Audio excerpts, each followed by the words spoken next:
Hello, everybody. So I'm very happy.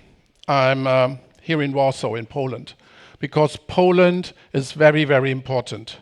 It is important for the European sovereignty. It's an integral part of it. So, and that's why it's important to NATO. That's why it's important to me. And I do deeply care about the ecosystem and the European sovereignty. Yeah, so hence I was engaging with being the chairman of the Venture Capital Private Equity Association, going to the board of the Munich Security Conference, as well as NATO.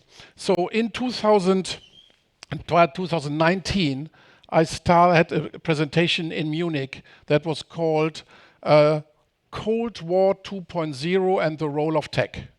And I think at that moment it became clear to me that sovereignty is something very, very important and we need to take care of it. And since then, I basically started to invest into defense and so at that time sovereignty.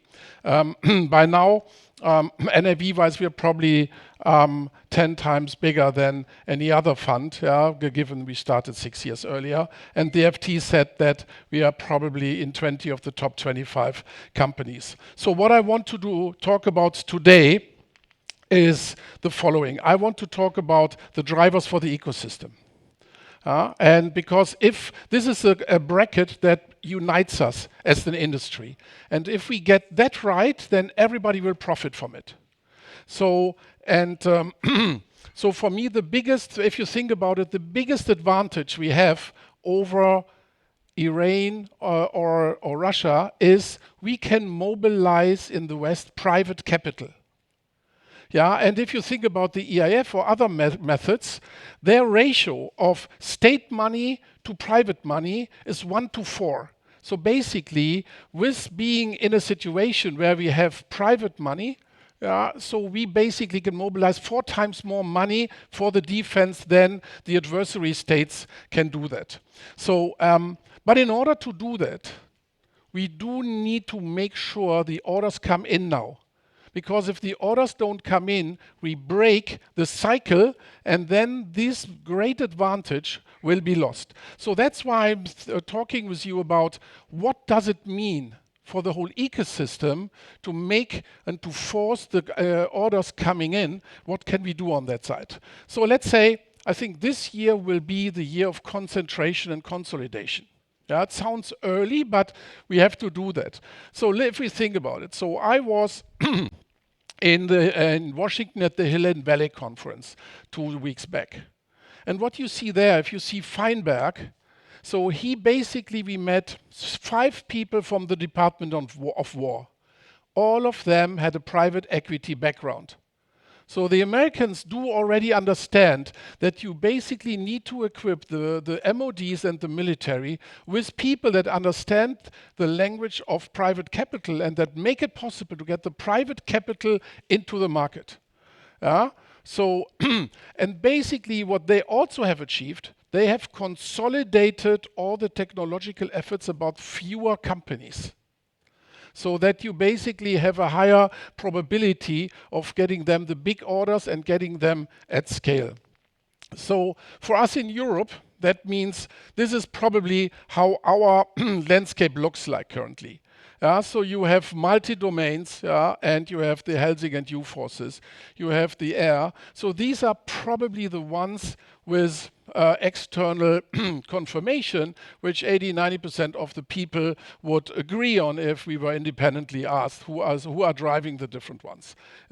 So this is the situation we find now, and now we have to see what does it mean for the market, who is a consolidator and who will probably be consolidated. So easy, the big ones, they have centripetal forces because a lot is focusing on them and they will probably be able to accelerate a lot. And the main asset they have is the proximity to and the trust to the military already. Because the race is a lot decided on, do I get a contract or not? And if I can get a good technology into a situation where they, because of the trust and the relationships I have, get them into a situation where they get procured. The second one is something where we need to force the military to adopt different KPIs. Yeah? And you see what I mean with this. So everybody knows that we are shooting too much, that we are shooting down Shaheds too expensively, right? So this is not nothing new. But what we can see is we need to introduce the cost per kill as a KPI. Because if that is stringently done, then basically there's no chance for the military to chicken out of a situation where they order the old stuff, which is 10 times more expensive than the new technology. And this is a very objective way to basically guide them to to order the correct stuff. So we do see that in Ukraine that you have a cost per kill. But what you also see in the Ukraine is that they have price tags for shooting down a Shahed or other effectives. So, and if you can prove that you shot down something like that, then you get compensated for that. So basically you privatize through the KPIs, you privatize the defense. So this is something which I think forces the pattern of thinking of the military in a way that you will automatically gravitate into the new technologies. So on the other thing, which basically are important, is we are all in democracies in Europe, and everybody has to justify that he spends the money from his military budgets into different technologies. So if we only were in a situation where companies from certain countries would win, you would create a disbalance that would be not healthy and would probably also not work for the ecosystem. So what we need to think about is how can we, while still supporting and having the concentration on the companies, distribute the production. So in many of our companies, we entice them to have modularized production, because if you say, look, I do have a production for drones and I modularize it with containers and what do I know, and then you go to the Department of Defense in the Netherlands and you can say, oh, look, there will be part of that kind of production happening in the Netherlands. That is a very, very efficient catalyst to basically winning these contracts. So this has to be really thought through how we unite the different ministries and get them behind a common path in the ecosystem. The other thing that we need to do is, in a world where the half-life time of the technologies for drones is 2 to 3 months, driven by the innovation and the front lines, it doesn't make any sense for ministries of defense or for the military to order on stock. Because after 2 months, you basically have an old stock, and that's unsustainable. So what does it mean for the common thoughts we as an ecosystem need to ask ourselves? I do believe we need to come up with different ways of production. Because there are times when you need a lot, and then there are times when you don't need a lot. And then, the moment the necessity for having a lot in a short period of time is to deliver the newest technology at a moment when it is needed.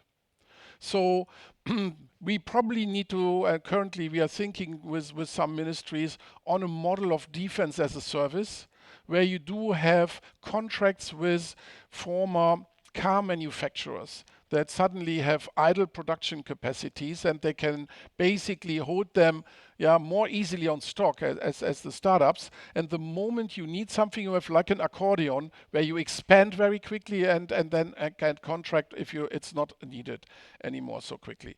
So so this is something where we come up with a model, or we need to develop a model where production capacities can bid. So you have a lot of companies that have free capacities. They are located in Poland. They are in other countries of the European NATO member states, and there must be a marketplace where they can offer this stuff. We have seen with some of the companies that the costs for tenfolding the output was 400,000 as rearrangement of a production line and 2 weeks adaptation cost of the production. So you're thinking about what is the next level of production efficiency is something that we spend a lot of time on. So here we go. The old programs being program-centric, is probably outdated. And the ministries need to understand that. There are so many advantages with the new VC model. Think about it. Before, the ministries were taking all the risk. You didn't know what the technology, when you had a new idea, you didn't have an idea what it can, when it is ready, and what it costs. And suddenly we take out all these kind of risks and transfer them to the VC world. Because when we are done with the company, and it is, we have minimum viable product, all the ministries have no risk anymore. They know what it costs, what it can, and that it is ready. So all these kind of things will have to be newly thought. So if for the other example is, if you, for example, are like a interceptor drone company, and you get a model marketplace like in Ukraine, where you get paid per shot down Shahed. Basically, you can offer it as a service with your own people. At that time, the military does not have the soldiers on the balance sheet. So these are the real movers, where we get efficiency into the whole ecosystem. So I think these are the real thoughts where if we come up with a smart solution can gain a lot of traction in the entire system. So well, to sum it up, I think private capital is our advantage. Private capital will work the moment we get the orders in. And we have identified the winners. We can do the incentives per the efficiency-based KPIs. So when production is scaling up, so we do have everything prepared. So we just need to spread the word and push the militaries to adapt these kind of of new models. So this so far my thoughts on the ecosystem. Thank you very much.